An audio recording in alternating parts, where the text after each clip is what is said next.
Hello, my name is Lulu Aprilia. In this video, I will tell you about history and literature from Elizabeth I and William Shakespeare. The first, Elizabeth I. By names the Virgin Queen and Great Queen Bess, born September 7, 1533,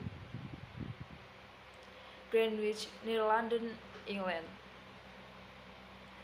And did March 24, 1603, Richmond, Surrey. Queen of England. During a period often called the Elizabethan age, when England asserted itself vigorously as a major European power in politics, commerce, and the arts. Although her small kingdom was threatened by grave internal divisions, Elizabeth's blend of stubbornness, courage, and majestic self-display inspired ardent expression of loyalty and helped unify the nation against foreign enemies. The adulation bestowed upon her both in her lifetime and in the ensuing countries was not altogether a spontaneous evasion. It was the result of a carefully crafted, brilliantly executed campaign in which the Queen fashions herself as the glittering symbol of the nation's destiny. This political symbolism, common to monarchies, had more substance than usual, for the Queen was by no means a mere figurehead. While she did not wield the absolute power of which a Renaissance rulers dreamed, she tenaciously upheld her authority to make critical decisions and to set the central policy of both state and culture. The latter half of the 16th century in English is justly called the Elizabethan age. Rarely has the collective life of a whole era been given so distinctively personal a stamp. And the next, childhood. Childhood Elizabeth's early years were not auspicious. She was born at Greenwich Palace, the daughter of the Tudor King Henry VIII and his second wife, Anne Boleyn. Henry had defeated the Pope and broken England from the authority of the Roman Catholic Church in order to dissolve his marriage with his first wife, Catherine of Aragon, who had borne him a daughter, Mary. And the next, Elizabethan literature.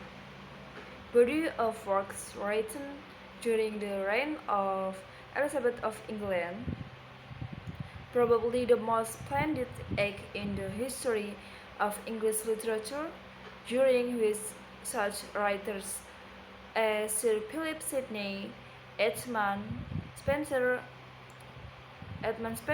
Roger Ascham, Richard Hooker, Christopher Marlowe, and William Shakespeare flourished. The epithet Elizabethan is merely a chronological reference and does not describe any special characteristic of the writing. The Elizabethan age saw the flowering of poetry, the sonnets, the Spenserian stanza, dramatic blank verse, was a golden age of drama, especially for the praise of Shakespeare, and inspired a wide variety of splendid prose, from historical chronicles, version of the Holy Scriptures, pamphlets, and literary criticism to the first English novels.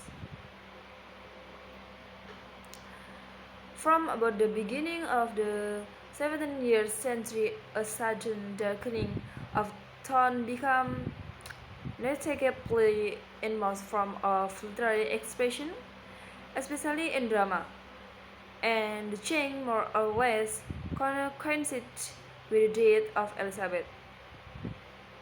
English literature from 1603 until 1625 is properly called Jacobean after the new monarch James I. But insofar as 16th century themes and patterns were carried over into the 17th century, the writing from the earlier part of his reign at least is sometimes referred to by the amalgam Jacobetan.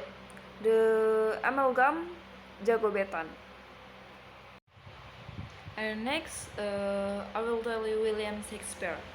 William Shakespeare is widely regarded as one of the greatest writers in the English language. He was born on around 23 April 1564, Stratford-upon-Avon, the eldest son of John Shakespeare, a prosperous golfer and local dictionary, and Mary Arden, the daughter of a wealthy farmer. There are no records of William's education, but probably when the King's New School, a reputable Stratford grammar school, where he would have learned Latin, Greek, theology, and rhetoric, and may had a Catholic upbringing.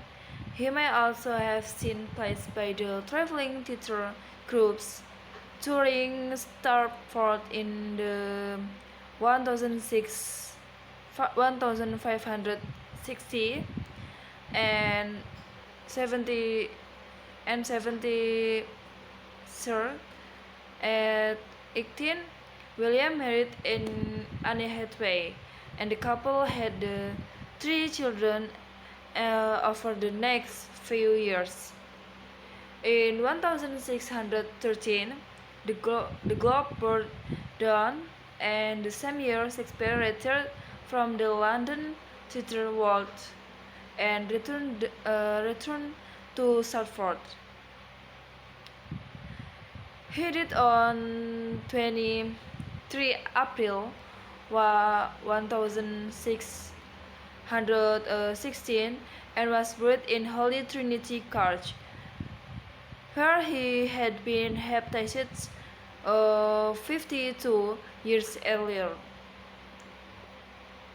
Between about 1590 and 1613, Shakespeare wrote at least 37 plays and collaborated on several others.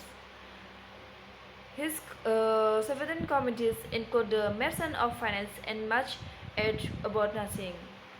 Among his 10 historical plays are Henry V and Richard III. The most famous of his tragedies are Hamlet, Othello, King Lear, and Macbeth. Shakespeare also wrote 4 poems and a famous collection of sonnets, which was first published in 1609. And in the last days of his life, William Shakespeare also wrote several works such as Chamberlain, The Winter's Tale, and The Tempest. Okay, that's all for me. Thank you.